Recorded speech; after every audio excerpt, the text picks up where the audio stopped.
रानी बना के रखला रानी के सपना दिखा के ओला बना के चलनी हो राजा जी माई के पहले जे जनती चूल्हा चौकी पर बाई नदिया किनार भेजी पानी भरो बाई कबो न बियाह बारा छैती आहो राजा आने न सेना की कोवती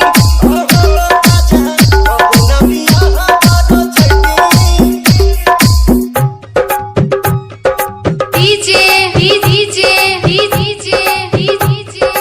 रितेश कुशवाहा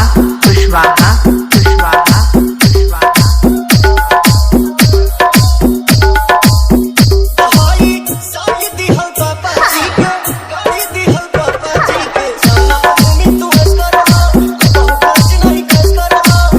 कुली कमाई आशा बात पौड़ाई बात सारी रात पिया ओनी बिताई बात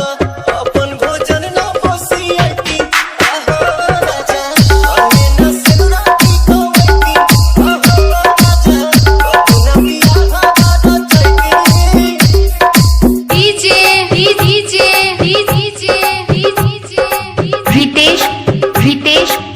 रितेश कुशवाहा